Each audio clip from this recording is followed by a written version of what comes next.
Hello बच्चों, कैसे हो आप? सबका रूबेस क्लासेस में स्वागत है। आज फिर हम लोग एक नए चैप्टर के साथ और नए सब्जेक्ट के साथ जिसका नाम है बायोलॉजी यानी क्लास 10th, ठीक है, चैप्टर नंबर 1 से, जिसका नाम है जैव प्रक्रम यानी लाइफ प्रोसेस। आज हम लोग बहुत ही मजेदार तरीके से समझेंगे इसके बारे में। ठीक है बच्चों, तो चलिए हम लोग टॉपिक की ओर चलते हैं। सबसे पहले हम लोग देखेंगे कि जैव प्रक्रम यानी इसको इंग्लिश में हम लोग बोलते हैं लाइफ प्रोसेस। ठीक है, तो सबसे पहले मैं इनके छोटे छोटे टुकड़े किया है जो मैं आपको छोटा छोटा डेफिनेशन समझा दूंगा। ठीक है, जैसे मैंने जैव का अर्थ बताया जीव, ठीक है, और मैंने प्रक्रम का अर्थ बताया जो निरंतर या निरंतर रूप से चलता रहे, जो चलता रहा है, हमेशा चलता रहा है। जैव प्रक्रम अभी कभी ऐसा नहीं हुआ है कि जब से दुनिया बनी है तब से जीवों में निरंतर होते रहा है, एक्सचेंज होते रहा है, चलता रहा है, ये क्रिया वो क्रिया होता ही रहा है। ऐसा नहीं हुआ कि कोई चीज रुक गया है। जितनी भी जीवें हैं, जिसमें भी जानदार है, जो चल फिर सके, जो अपने ही जैसे संतान पैदा कर सके और अपने ही जैसे रंग रूप दे सके, वो जैव प्रक्रम में ही है और वो चलता रहेगा, निरंतर चलता है, इसे कोई रोक नहीं सकता। अगर के गॉड का कोई ऐसा प्रकोप आ जाए तभी शायद जैव प्रोसेस यानी कि जैव प्रक्रम रुक सकता है, वरना इसको रोक पाना इतना आसान नहीं है। ठीक है बच्चों, तो चलिए इसके और कुछ देखते हैं। इसमें कुछ चीजें ऐसी भी है जिसमें सजीव है। अब सजीव के अंदर वो सारी चीजें हैं जिसमें जान है, जो जानदार है वो सजीव है।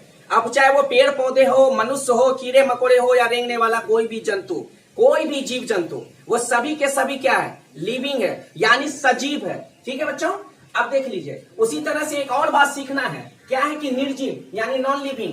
देखो, जैव प्रक्रम के अंदर ये 3-4 बातें हैं जो मैंने तुम्हें समझाने का प्रयास किया और समझना भी है, क्योंकि आप ये नहीं समझेंगे तो जैव प्रक्रम को आप सही से पकड़ नहीं पाएंगे।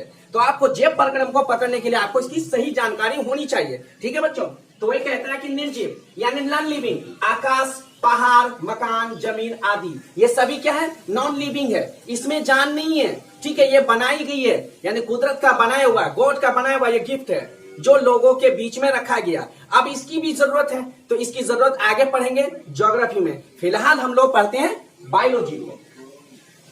तो कहता है कि जैव प्रक्रम वह सारी क्रियाएं जिनके द्वारा जीवों का अनुचरण यानी मेंटेनेंस होता हो, जैव प्रक्रम कहलाता है। कहने का मतलब वह सारी चीजें, वह सिस्टम जिसको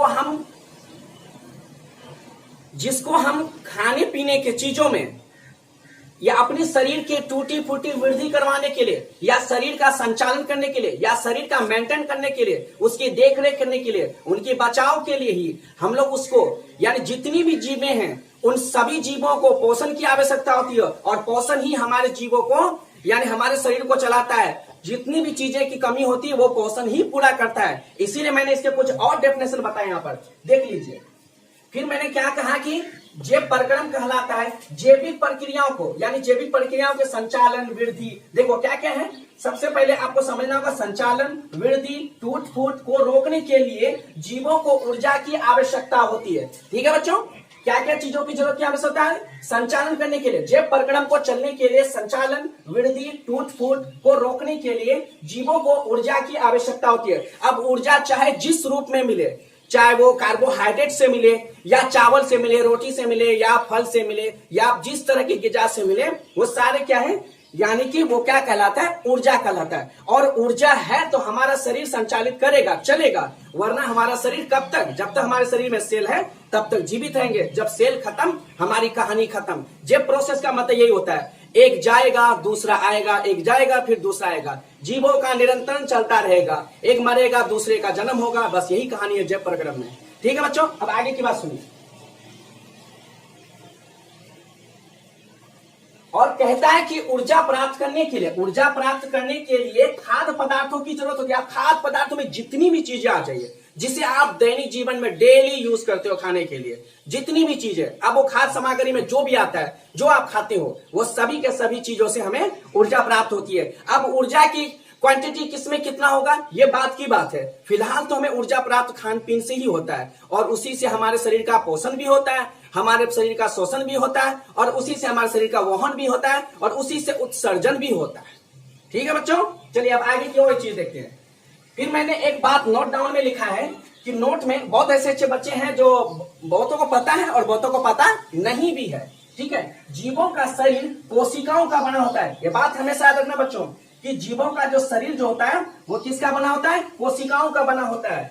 और उसके बाद एक नोट डाउन में मैंने एक और बात नोट लिखा है कि पोषण खाने पीने से मिलती है, शोषण वो सांस से होती है, और वहन यानी कि हमें जो खाते हैं और उसके बाद शरीर हमारा संचालन करता है। उसके बाद तथा सर्जन, जो हमारे शरीर से अपशिष्ट पदार्थ निकलता है वही उत्सर्जन है। और वहन क्या है, जिसे हम खा करके अपने शरीर को चलने फिरने में कर सकते हैं, वो वहन है।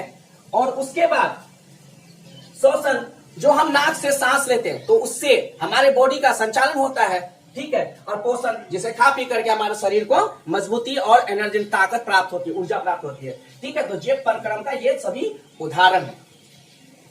समझ गए बच्चों? ठीक है। तो मैंने आपको क्या क्या बताया, जेब परक्रम का जो है आपको अर्थ बता दिया, जिसका नाम है जीव। परक्रम का अर्थ बता दिया, जो निरंतर चलता रहे। और मैंने सजीव में बता दिया, जो आप जानते हो, बचपन से पढ़े हैं। और निर्जीव, आप इसके बारे में भी जानते हो। और मैंने जेब परक्रम के बारे में मैंने आपको यहाँ पर सारी बातें बता दिया, जो आप यहाँ पर एक बार फिर से आप सुन लीजिए। वह सारी क्रियाएं जिनके द्वारा जीवों का अनुचरण यानी मेंटेनेंस होता हो, ठीक है, जेब परक्रम कहलाता है। और उसके बाद कहता है कि जैविक क्रिया को संचालन, संचालन का मतलब होता है किसी चीजों को चलाना, ठीक है। चलने में कौन कौन मदद करता है, वृद्धि टूट-फूट को रोकने के लिए जीवों का ऊर्जा की आवश्यकता होती है। सही बात है, पालन करने के लिए इन सब चीजों की जरूरत होती ही है, ठीक है बच्चों। तो इसीलिए जो बातें मैंने लिखा, तो ऊर्जा आपको तो पता ही, खाने पीने से ही ऊर्जा प्राप्त होती है, ठीक है। और ऊर्जा की आवश्यकता होगी, जितनी भी जीव हैं सभी को ऊर्जा की आवश्यकता होती है, क्योंकि बिना एनर्जी से कोई भी कार्य नहीं हो सकता है, ठीक है बच्चों। तो मैंने आपको जैसा, और खाद्य सामग्री में वो सारी चीजें जिसे आप खाने के लिए आप डेली यूज करते हो, वो खाद्य सामग्री है, ठीक है बच्चों। और मैंने इसके नोट डाउन में मैं लिख दिया कि जीवों का शरीर कोशिकाओं का बना होता है, और पोषण, शोषण, वहन तथा उत्सर्जन ये जेब परक्रम के उदाहरण है, ठीक है बच्चों।